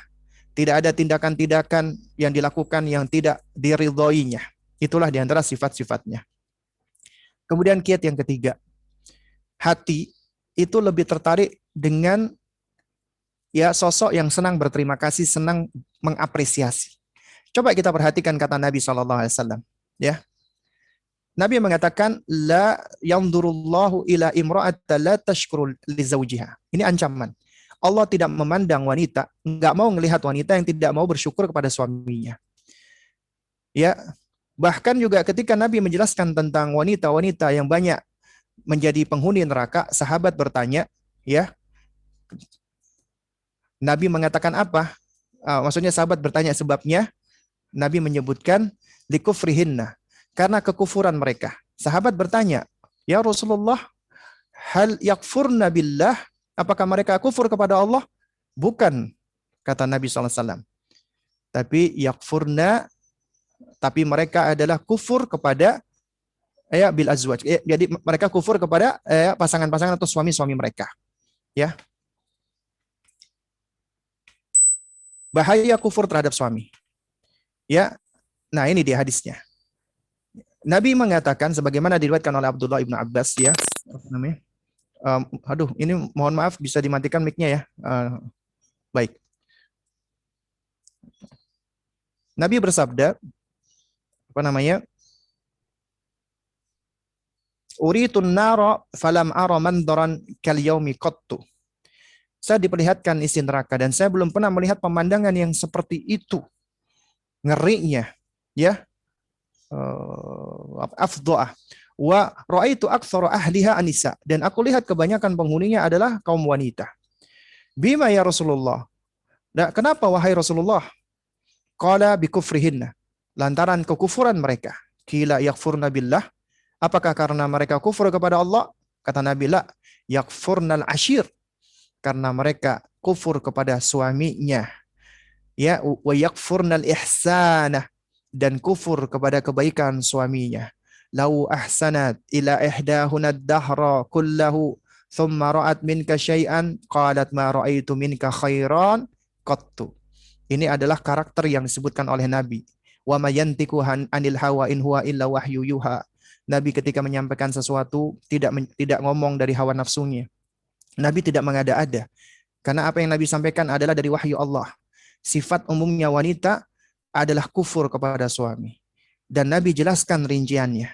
Jika Anda, wahai suami, berbuat baik kepada salah seorang wanita, kepada salah satu istri Anda, sepanjang waktu, sepanjang tahun, kemudian istri Anda melihat Anda melakukan satu kesalahan, satu kejelekan, maka wanita akan mengatakan, ma ra'aitu minka khairan qattu. Aku nggak pernah melihat kebaikan sedikit pun dari diri Anda. Apa yang kita pelajari dari hadis ini? Ada dua hal. Yang pertama, ini merupakan penjelasan sifat tabiat wanita yang suka kufur kepada kebaikan suami, ingkar kepada kebaikan suami, tidak mengapresiasi kebaikan suami. Sehingga wanita harus belajar. Ketika dia tahu seperti ini, bukannya ini dijadikan sebagai legitimasi. Ya udah, orang kata Nabi kita memang kayak gitu kok. Kita emang kufur. Nah, berarti dia melegitimasi dirinya untuk layak masuk ke neraka. Padahal Nabi awalnya menyebutkan penghuni neraka wanita karena mereka kufur. Ini peringatan agar wanita belajar, agar mereka bisa melatih dirinya agar tidak kufur kepada suaminya. Ya, agar dia tidak kufur kepada suaminya. Kemudian pelajaran yang kedua adalah ketika seseorang tahu tentang tabiatnya seperti ini, artinya ketika dia jatuh kepada kesalahan, dia sadar, maka dia tidak berputus asa, tapi dia berusaha untuk memperbaiki dirinya. Karena ini memang tabiat yang udah disampaikan oleh Rasulullah. Tapi tidak menyebabkan dia pesimis, tidak menyebabkan dia stagnan, tidak menyebabkan dia pasif. Menerima begitu saja. Atau menjadikan ini sebagai dalil justifikasi. Tapi dia menjadikan ini sebagai sarana bagi dia untuk tidak berputus asa dari rahmat Allah. Dan dia terus berusaha untuk memperbaiki dirinya. Meskipun dia jatuh ke lubang yang sama, dia bangkit kembali. Jatuh lagi, bangkit lagi. Kenapa? Karena kata Nabi SAW, kullu bani Adam khata'. Setiap anak keturunan Adam itu khata'. Khata' bolak-balik melakukan kesalahan. Ya, berulang-ulang selalu melakukan kesalahan. Wa khairul khata'ina tawabun. Sebaik-baik orang yang bolak-balik melakukan kesalahan, dia selalu kembali bertaubat kepada Allah. Kenapa? Karena Allah At-Tawwabur Rahim. Maha menerima taubat lagi Maha Rahim. Kemudian kiat yang keempat, kenali suamimu maka dia akan semakin mengenalmu. Dia belajar mengenalimu dan akan semakin mengenali dirimu. Ingat, suami Anda adalah jodoh yang Allah hadirkan untuk Anda. Jadi dia adalah sosok yang memang sudah Allah pilihkan untuk Anda. Maka syukuri dan hargai. Terima kekurangan dan kejelekannya. Jika dia banyak jeleknya, maka ingatlah ada kelebihan-kelebihan dia. Ya. Nah, jadi suami Anda adalah juga sosok yang Anda pilih sendiri. Tapi itu memang ketika sudah menjadi suami Anda, itu adalah takdir dari Allah. Sudah ketentuan dari Allah yang sudah Allah hadirkan untuk Anda. Maka syukuri apa yang ada. Ya. Dan suami Anda adalah seorang pribadi yang unik dan istimewa. Berbeda. Dia nggak sama dengan ayah Anda, nggak sama dengan saudara laki-laki Anda, nggak sama dengan paman Anda, nggak sama dengan laki-laki lain. Dia unik dan istimewa. Kenali keunikannya, kenali ciri khasnya, kenali keistimewaannya. Jangan komparasi dan banding-bandingkan dengan laki-laki lain. Aduh mas, kenapa sih mas kok nggak bisa kayak itu sih? Apalagi sekarang ini marak ya. Apalagi sekarang di dalam rumah tangga, ibu-ibu ummahat sudah ngaji, suaminya masih belum ngaji. Akhirnya yang dilihat oleh para ibu-ibu itu apa standarnya? Ustadz. Ya. Kadang-kadang curhatnya, Ustadz, saya punya suami saya itu kok kayak begini, kayak begitu. Ya, saya pengen suami saya itu bisa seperti Ustadz. La haula wala quwata illa billah. Ya. Ini adalah suatu hal yang sangat buruk sekali ya jamaah sekalian. Ya jamaah sekalian, ya ini ada kisah nyata. Saya beberapa waktu yang lalu, tepat Ramadan ya, 2 tahun yang lalu, ada seorang laki-laki menelpon saya. Ya. Dia mengadukan tentang istrinya. Dia bilang, "Saya memang orang awam, Ustadz. Saya baru mau belajar." Nah, istri saya itu sudah beberapa bulan ini sudah pakai jilbab panjang, sering datang pengajian. Saya tidak pernah melarang. Tapi setelah dia ngaji, dia kok nggak ada rasa hormatnya dengan saya. Dan selalu membanding-bandingkan saya dengan Ustadz Fulan dan Ustadz Fulan. Saya sakit hati Ustadz, kata dia begitu. Ya. Nah ini diantara kesalahan-kesalahan dan keburukan-keburukan wanita-wanita muslimah yang udah ngaji. Ya. Jadi tidak mensyukuri apa yang ada. Itu adalah suami Anda. Ketika Anda mendapatkan hidayah dari Allah, harus Anda syukuri. Dan Anda harus berusaha bagaimana suami Anda juga mendapatkan hidayah tersebut. Bukankah Nabi mengatakan, la yu'minu ahadukum hatta yuhibba li akhihi ma yuhibbu li nafsi. Tidaklah dikatakan beriman salah seorang dari kalian sampai dia mencintai bagi saudaranya sebagaimana yang ia cintai untuk dirinya. Dia senang untuk dirinya mendapatkan hidayah. Nah, dan dia juga harus senang suaminya mendapatkan hidayah. Dia harus sadar berapa tahun yang harus dia tunggu sampai hidayah itu datang, ya, kepada dirinya. Maka juga dia harus bersabar dong agar hidayah itu nyampe kepada suaminya. Dan dia harus menunjukkan akhlak yang lebih baik. Dia harus menunjukkan ilmunya, praktekkan ilmunya, bukan malah dia semakin abai dari suaminya, merasa tidak nyaman lagi dengan suaminya dan seterusnya. Ya. Nah, ini kebanyakan wanita-wanita yang baru hijrah, baru ngaji. Diabaikan suaminya. Akhirnya suaminya bukannya malah interest dengan pengajian sang istri, tapi malah semakin semakin apa ya? A priori. Ini gara-gara pengajian ini nih, istri saya berubah ini. Jadi akhirnya malah semakin jauh dari hidayah Allah. Suamimu juga pribadi yang berbeda dengan dirimu. Oleh karena itu, Anda jangan terlalu berekspektasi seperti ekspektasi Anda ketika melihat suami Anda. Ya. Karena dia entitas sosok pribadi yang berbeda dengan Anda. Jadi standarnya jangan melihat dari standar kita. Subjektif tidak, kita belajar untuk berempati. Kenali apa yang dia suka. Cari tahu apa yang dia senangi. Cari tahu apa yang dia benci. Itu adalah konsekuensi dari rasa cinta. Karena di antara konsekuensi cinta adalah kita berusaha mengetahui apa yang disukai dan apa yang tidak disukai oleh orang yang kita cinta. Bahkan dalam bab ta'abbud kepada Allah, ibadah kepada Allah, pondasinya mahabbah, cinta. Cinta ini itu harus diikuti dengan roja, mengharap. Harapan agar Allah membalas cinta kita, agar Allah mencintai kita, meridhoi kita, dan Allah memberikan kita tempat yang tinggi, surga. Dan juga membuahkan ketakutan, takut apabila Allah marah, murka, nggak mencintai kita, Allah menempatkan kita ke dalam neraka. Ya, itu konsepsi daripada cinta. Nah, ketika Anda mencintai suami Anda, sayang sama suami Anda, cari tahu apa yang dia suka. Cari tahu apa yang dia tidak suka. Ya. Agar kita bisa terhindar dari ketika dia tidak suka, dan kita bisa mendapatkan sesuatu yang ketika kita tunjukkan yang dia suka, dia akan semakin suka. Kemudian fahami bahasa cinta suami. Suami Anda itu adalah anak yang dulu ketika kecil mendapatkan bahasa cinta yang berbeda dengan Anda ketika dari kecilnya.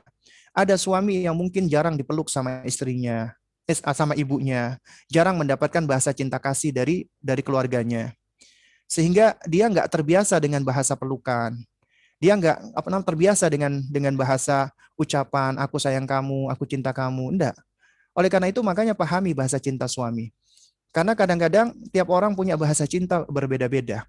Ada suami tampak tidak romantis dia. Wah, suami saya nggak pernah boro-boro ngomong rindu, kangen, sayang. Ya, bawaannya dia pendiam aja, sibuk sendiri. Tapi ternyata di balik itu, ya, ini bisa jadi sang suami ini dia melakukan hal-hal yang tidak kita ketahui itu untuk istrinya, ya. Atau misalnya dia tanpa kita sadari, ya, dia dia intinya menunjukkan hal-hal lain dengan bahasa-bahasa lain gitu loh, yang menunjukkan dia sayang sama istrinya. Karena itu makanya ini butuh yang namanya saling memahami satu dengan yang lainnya. Ya, ada tafahum, ya. Karena Anda dan dia sekarang adalah, ya, pasangan, ya, yang mana seharusnya dua hati insan ini bisa saling berpadu, ya. Nah, tapi keterpaduan ini itu seringkali ternyata tidak sinkron karena tidak adanya saling memahami satu dengan yang lainnya, ya. Dan ini biasa akan muncul di awal-awal pernikahan, ya, biasanya. Kemudian juga fahami emosi dan perasaan suami. Tiap orang punya ungkapan emosi dan perasaan beda-beda. Ya, ada suami yang ketika marah dia mendeli, dia ada suami yang ketika marah malah dia diem, ya itu beda-beda. Maka kenali, pahami, ya emosi dan bahasa perasaan agar kita bisa ya bersikap dengan tepat, ya hikmah. Kemudian juga pahami kebutuhan dasar seorang laki-laki. Ketahui laki-laki itu butuh diakui dan dihormati karena secara fitrah laki-laki itu koam, pimpinan, ya secara tabiat, ya. Ya. Jadi karena itu laki-laki itu umumnya butuh dia diakui dan dihormati meskipun dia nggak pernah bilang, ya kamu harus hormati saya, enggak. Tapi ketika laki-laki itu melihat wanita ini misalnya nggak nurut, nggak, jadi melihatkan apa ketika istri itu memperlihatkan perbuatan-perbuatan yang tampak tidak menghormati dia, biasanya dia akan cenderung marah, ya sang suami ini. Dan mungkin pada puncak-puncaknya dia tuh pada saat misalnya berantem, laki-laki ini dia bisa jadi ngomong, kamu nggak pernah menghormati saya gitu loh. Dan istri kadang-kadang bingung, loh aku nggak menghormati kamu dari mana? Kadang-kadang nggak sadar gitu loh.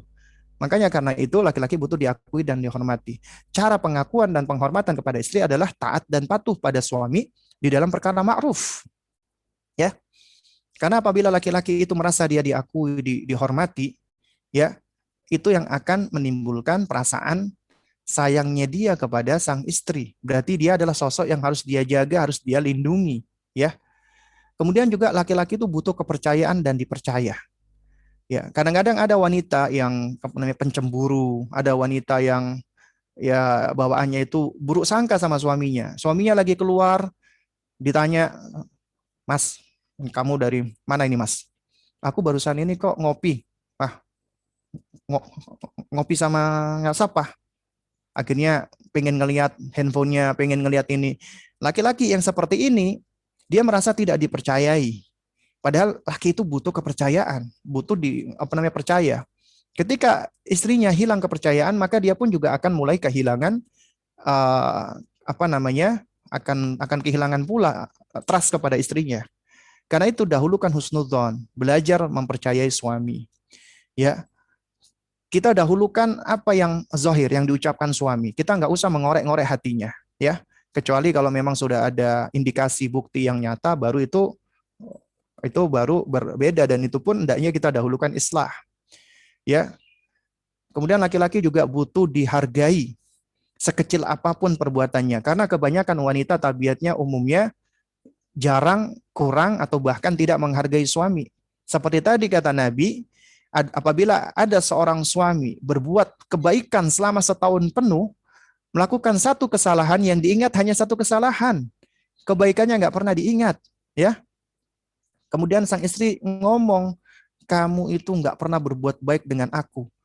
Padahal ya banyak perbuatan-perbuatan baik suami itu yang hilang gitu loh. Makanya wanita itu cenderung melihat ya sesuatu itu hitam putih. Artinya kalau ada kertas putih, di situ ada satu titik noda, yang dilihat titik nodanya yang satu itu, ya, bukan bukan kertas putihnya yang lebih luas itu gitu loh, ya. Karena itu makanya harus belajar kita untuk bersyukur kepada Allah dan kemudian juga bersyukur kepada suami. Belajar untuk mengapresiasi meski dalam hal-hal remeh kecil. Suami pulang misalnya bawa martabak manis, ya kita bilang terima kasih ya Mas, Masya Allah. Mudah-mudahan Allah balas jazakallah khair. Itu adalah balasan yang paling baik ketika kita mendoakan kebaikan. Kemudian juga laki-laki itu butuh intimasi, ya, intimasi seksual. Wanita biasanya butuh intimasi emosional, ya. Nah, oleh karena itu makanya intimasi yang seringkali dicari oleh laki-laki itu adalah intimasi seksual, ya, karena memang laki-laki itu lebih lemah dalam hal penglihatannya. Nah, karena itu ketika dia misalnya di jalan di luar rumah, dia melihat hal-hal yang ya normalnya laki-laki akan muncul syahwatnya, maka ketika dia pulang ke rumah, ya, kemudian dia salurkan syahwatnya, itu adalah cara yang benar, yang ma'ruf, yang baik. Karena itu hendaknya istri merawat dan mempercantik diri dan melayani suami dalam urusan ranjang. Dan itu yang akan melanggengkan cinta, akan melanggengkan rumah tangga, ya. Kemudian juga laki-laki itu butuh bersosialisasi. Jadi jangan selalu waktunya suami itu kita ambil terus gitu loh. Berikan dia space untuk hangout dengan teman baiknya. Misalnya dia punya hobi main futsal, dia punya hobi memanah, ya biarkan, kasih waktu dia untuk bersosialisasi. Karena kalau suami terlalu kekang, itu biasanya ya dia akan cenderung stres, dia akan cenderung mudah marah, jadi emosinya labil, ya. Akhirnya akan memantik yang namanya konflik. Laki-laki itu juga butuh privasi. Hargai privasinya. Kalau dia misalnya tidak ingin cerita tentang sesuatu, maka jangan jangan kita paksa. Jangan jangan di jangan terus-terus dikejar-kejar. Mas, kita sudah menikah sudah 15 tahun. Kok kayaknya nggak percaya sama saya, Mas ini. Ya, seharusnya Mas kalau ada apa-apa ngomong dengan saya. Nggak boleh Mas itu. Nah, kadang-kadang laki-laki ketika dia tidak mau berceritakan sesuatu, itu memang dia punya alasan. Dia nggak kepingin suaminya, istrinya maksud saya, itu terbebani misalnya. Dia nggak kepingin. Makanya kita harus dahului baik sangka dengan dia. Jadi jangan ungkit-ungkit rahasianya, kecuali kalau dia sendiri cerita, dia menyampaikan. Ya, jaga privasinya. Anda tidak wajib untuk tahu tentang rahasia dia, tentang privasi dia. Ya. Jadi ya, dahulukan dalam hal itu adalah kita selalu berbaik sangka dengan suami. Kemudian kiat yang keenam, jaga diri kita. Jaga kemuliaan kita. Khususnya jaga hijab kita, jaga hijab Anda. Hijab Anda itu adalah bentuk proteksi Islam kepada Anda. Bentuk pemuliaan Allah kepada wanita. Itu adalah bagian dari ya perlindungan Anda. Jaga hijab Anda, jaga haya, rasa malu Anda. Karena apabila Anda jaga hal ini, maka suami akan lebih menghargai Anda, lebih memuliakan Anda. Kenapa? Karena suami akan sadar bahwasanya Anda adalah sesuatu yang bernilai untuk dirinya. Ya, sebab Anda selalu menutupi diri Anda untuk orang-orang lain. Ya, Anda bukan properti publik yang bisa dipandang, bisa dilihat, ya. Sungguh suatu hal yang mohon maaf sangat-sangat memalukan sekali. Seorang wanita dia harus memamerkan kecantikannya, ya, dipandang oleh khayalak. Saya nggak tahu nih apa maksud dan tujuan wanita-wanita misalnya foto selfie, kemudian diposting di media sosialnya. Nah, kira-kira apa itu tujuannya itu? Apa manfaatnya? Ya, ya palingan ya ini lo lihat loh. Aku sekarang sudah kelihatan lebih kurus, aku udah kelihatan lebih muda, aku udah kelihatan lebih cantik. Anda ingin memamerkan itu untuk siapa? Ya, itu malah yang akan bisa menimbulkan apa? Menimbulkan yang namanya dosa jariah. Apabila laki-laki ya yang ajnabi, bukan mahram Anda, memandangnya, kemudian dia berlezat-lezat dengannya, kemudian dia berfantasi ria dengan foto Anda akan mendapatkan dosanya. Dan sekarang betapa banyak penyakit-penyakit orang-orang di media sosial. Apalagi sekarang ya, wanita-wanita berhijab, apalagi yang hijab-hijabnya tidak sempurna, hijab gaul, ataupun juga mungkin bahkan wanita-wanita yang bercadar, hijab sempurna, yang masih tetap suka pamer-pamer di media sosial, itu sekarang dijadikan objek fantasi seksual orang-orang yang memiliki penyakit hati dan penyakit jiwa. Ya. Dan itu sangat berbahaya sekali, itu bisa menimbulkan dosa jariah. Selama foto Anda, gambar Anda dijadikan fantasi seksual, itu terus menyebar, jangan dikira Anda nggak mendapatkan dosanya, dosa akan senantiasa mengalir kepada Anda. Waliyadzubillah wa nas'alullah assalamu wal afiyah. Ya. Rasulullah SAW ya mengatakan al-haya'u la ya'ti illa bi khairin. Rasa malu tidaklah mendatangkan kecuali kebaikan. Makanya Nabi mengatakan ya Nabi sampai-sampai mengatakan ya,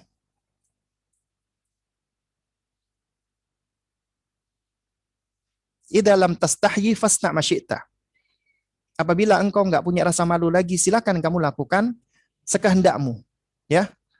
Silakan kamu melakukan sesuka kamu. Itu apabila kamu tidak punya lagi rasa malu. Ya, al-haya la ya'ti illa bi khairin. Rasa malu itu pasti mendatangkan kebaikan. Ya, berarti mafhum mukhalafah, pemahaman uh, kebalikannya adalah ya, apabila Anda tidak memiliki rasa malu, maka Anda tidak akan mendapatkan kebaikan. Ya. Dalam sebuah proverb ya, idiom dikatakan tajul mar'ati hayauha. Ya. Mahkota seorang wanita adalah rasa malunya. Jadi rasa malu itulah yang menjadi kemuliaan dan mahkota seorang wanita. Itu yang akan mempercantik dan mengindahkan dirinya. Dan akan melanggengkan cinta suaminya. Kemudian kiat yang ketujuh, mematut diri untuk suami agar suami senang memandangnya. Ya, sebagaimana dari Abu Hurairah radhiyallahu taala anhu, ya, kilali Rasulullah sallallahu alaihi wasallam, ayyun nisa'i khairun? Pernah ditanyakan kepada Rasulullah, siapa wanita yang paling khair, yang paling baik? Qala, Nabi menjawab, allati tasurruhu idza nadhara. Nah, perhatikan nih. Ya, di sini disebutkan ada 3. Ya, allati tasurruhu idza nadhara. Ya. Apabila engkau memandangnya, engkau senang. Yang paling menyenangkan apabila dipandang. Melihat istrinya yang menjaga, merawat dirinya. Ketika suami pulang kerja, itu adem. Tapi ketika suami pulang kerja, suami belum mandi, kemudian penuh dengan kotoran, penuh dengan debu, nggak pernah merawat diri, bau keringat dan yang semisalnya, ya suami jadi enggan untuk berlama-lama di dalam rumah ya.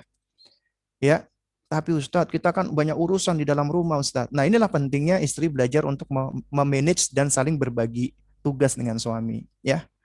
Tetap biar bagaimanapun juga yang namanya istri harus tetap berusaha untuk merawat diri. Itu bagian dari dia bersyukur atas nikmat yang Allah berikan kepadanya berupa tubuhnya. Harus dijaga, dirawat, dipelihara. Dia percantik dirinya. Ya, karena Allah di hadapan suami. Agar suami ketika melihat senang. Ini wanita yang paling baik, kata Nabi. Ya, ketika ditanya, ya siapa nisa yang paling khair, wanita yang paling baik, allati tasurruhu idza nadara. Apabila engkau melihatnya, engkau senang. Ya. Ya. Wa tuti'uhu idza amarah, dan dia menaati kamu ketika kamu perintah. Ketika disuruh sesuatu, dia nurut, patuh. Ya. Laki-laki senang dengan seperti ini. Wala tukhalifuhu fi nafsiha wa maliha wa bima yakrah. Dan tidak menyelisihi suami ya dalam hal dirinya, hartanya hingga membuat suaminya benci. Ya.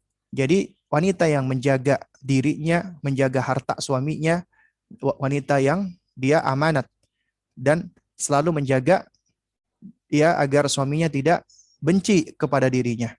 Itulah wanita yang paling baik. Dan ini yang mengatakan Rasulullah SAW. Kemudian juga kiat yang ke-8 ya, ini tinggal beberapa kiat lagi. Sayangi ibunya dan hargai keluarganya. Ya jamaah sekalian yang muliakan Allah, ingatlah, suami Anda itu adalah anak dari seorang ibu. Wanita pertama yang hadir di dalam dirinya itu adalah ibunya. Makanya wanita pertama yang hadir di dalam hati suamimu adalah ibunya. Ibunya yang mengandungnya, ibunya yang melahirkannya, ibunya yang menyusui suami Anda. Anda tidak, ya. Oleh karena itu makanya ya dorong dia untuk selalu berbakti kepada ibunya. Maka niscaya suami semakin sayang kepada Anda, ibu mertua Anda juga sayang kepada Anda. Dan itu akan semakin melanggengkan pernikahan. Ingatlah Allah Subhanahu wa taala memuji sosok ibu di dalam Al-Qur'an secara khusus. Demikian pula Rasulullah mengatakan ummuka ummuka ummuka. Itu menunjukkan betapa pentingnya peran ibu. Ya. Ingat, manakala Anda membantu suami berbakti kepada ibunya, maka Anda pun akan mendapatkan pahala yang berlimpah. Anda turut menyokong suami di dalam ketaatan kepada Allah. Sementara birrul walidain itu adalah ya kewajiban yang Allah berikan kepada manusia setelah perintah tauhid. Dan ingat, sekali lagi ingat, suami Anda dan laki-laki manapun, dia dapat mengganti wanita-wanita di sisinya. Dia dapat mengganti Anda. Dia bisa mengganti Anda dengan wanita-wanita lain, tapi dia nggak bisa mengganti satu orang wanita, yaitu ibunya. Karena ibunya yang melahirkan, yang mengandung, melahirkan, dan menyusui dia. Dia nggak bisa ganti ibunya. Ya, karena dia lahir dari rahim ibunya. Tapi dia bisa mengganti wanita-wanita yang ada di sekelilingnya. Wanita-wanita lain bisa dia ganti, Anda bisa dia ganti. Karena itu makanya hargai ibunya, sayangi ibunya, sebagaimana Anda menyayangi ibu Anda. Dukung dia untuk senantiasa berbakti kepada ibunya. Kemudian juga yang nggak kalah penting adalah jadilah pemaaf dan yang terdepan meminta maaf. Ini adalah karakternya wanita-wanita ahli surga. Kata Nabi SAW, ala ukhbirukum binisaikum fil jannah. Maukah kalian aku sampaikan, aku kabarkan tentang istri-istri kalian di dalam surga? Sahabat menjawab, mau, yaitu al-wadud. Al-walud, yaitu mereka adalah wanita yang penyayang, welas kasih, penuh kasih sayang, pencinta. Al-walud, lagi subur, ya, yang bisa memberikan keturunan, ya. Wa idza ghadibat au usi'a ilaiha au ghadaba zaujuha qalat, yaitu apabila mereka marah atau diperlakukan buruk atau suaminya marah kepadanya, maka mereka mengatakan, wanita-wanita ini, hadhihi yadayya fi apa namanya? Yadika. Ya, hadhihi yadayya, inilah kedua tanganku. Fi yadika, ya, di dalam genggaman tanganmu. Diletakkan tangannya di tangan suami. Ya, la aktahilu bi ghamdin hatta tarda. Wahai suamiku, aku nggak bisa memejamkan mataku sampai engkau ridho kepadaku, sampai engkau memaafkan diriku. Minta maaf kepada suami. Apabila suami tampak lagi marah, lagi tidak senang dengan istri, lagi sebel sama istri, maka jangan gengsi, jangan malu, jangan mendahulukan ego. Kita lebih dahulukan, ya, apa yang disampaikan Rasulullah. Kalau kita benar-benar meyakini Rasulullah sebagai nabi kita, ya, maka kewajiban kita adalah tasdikuhu fima akhbaro. Kita benarkan semua apa yang Nabi sampaikan. Apa yang Nabi sampaikan itu adalah suatu kebenaran. Dan ta'atuhu fima amaro, dan kita menaati semua apa yang Nabi perintahkan. Ya, wa ijtinabu, ya, manaha anhu, dan kita jauhi apa yang Nabi larang. Itu adalah konsekuensi apabila kita meyakini Rasulullah adalah nabi dan rasul kita. Ya. Maka kita turunkan atau jatuhkan atau hilangkan ego kita. Kita nggak salah misalnya. Ya, sekarang bukan masalah siapa yang salah atau tidak, tapi kita ingin agar kita bisa menjadi wanita-wanita di dalam surga, penghuni surga yang insya Allah kelak masuk surga. Maka kita minta maaf duluan sama istri kita. Artinya ketika suami salah, dia kemudian kita berantem, lalu kemudian suami sebel, padahal kita merasa kita nggak salah, maka jadilah pemaaf duluan. Kita maafkan dulu suami kita, kemudian kita minta maaf sama suami. Ya, sebagaimana Nabi sebutkan, ya, wanita ahli surga, wanita ya yang berada di surga ini akan mengatakan, hadhihi yadayya fi yadika. Ini tanganku di genggaman tanganmu, la aktahilu bi ghamdin hatta tardah. Aku nggak bisa memejamkan mataku sampai engkau ridho, ya, kepadaku. Baik, ini yang terakhir, yaitu semuanya tetap di tangan Allah. Hati berada di genggaman Allah. Allah yang membolak-balikkan, maka berdoalah kepada Allah. Karena Allah lah yang membolak-balikkan hati. Ya, Allah yang menganugerahkan rasa cinta dan sayang ke dalam hati hamba. Dan kita udah pelajari, hati itulah, qalbu itulah, ya, tempatnya cinta bersarang. Demikian pula kebencian pun juga bersemayam di dalamnya. Maka Allah lah yang bisa memasukkan rasa cinta dan mencabut rasa benci. Demikian pula sebaliknya. Karena itu makanya kita minta kepada Allah. Karena Allah lah yang menggerakkan hati dan memberikan hidayah. Ya Allah, alam bisawab, ini yang dapat saya sampaikan. Dikarenakan sudah pukul 11, ya, insya Allah kita akhiri. Baru nanti besok kita akan masuk ke sesi ketiga, khusus bertanya jawab. Bagi para akhwat dan ummahat yang ingin bertanya, silakan, ya, kumpulkan pertanyaannya, serahkan kepada admin, paling lambat saya terima, ya, waktu asar di hari ini, ya. dan semua pertanyaan tidak bisa saya jawab. Ya, karena waktu, ilmu, dan keterbatasan saya. Ya, dan insya Allah pertanyaan yang pertama kali lebih didahulukan adalah yang pertama kali masuk. Kemudian nanti akan diklasifikasi agar tidak berulang-ulang dan menumpuk. Ya, dan mungkin juga di kesempatan besok ya, jika ada waktu, kita akan berikan kesempatan bagi yang ingin bertanya secara langsung, tapi kalau bisa bertanya dengan singkat dan padat ya, karena kebanyakan diawali dengan curhat yang cukup panjang dulu ya, dan ini akhirnya akan banyak menghabiskan waktu. Jadi langsung pada inti pertanyaannya saja, karena kalau curhat adalah yang lebih baik tidak di hadapan khayalak ya, maksudnya didengarkan oleh orang-orang lain. Nah, tapi tidak mengapa bertanya langsung pada inti atau poinnya. Ya, mungkin ini yang dapat saya sampaikan. Kurang lebihnya saya mohon maaf. Yang hak datangnya dari Allah, yang batil, yang keliru tentunya datangnya dari pribadi saya sendiri. Kita tutup dengan kafaratul majlis. Subhanakallahumma wa bihamdik. Ashhadu an la ilaha illa anta astaghfiruka wa atubu ilaik. Wassalamualaikum warahmatullahi wabarakatuh.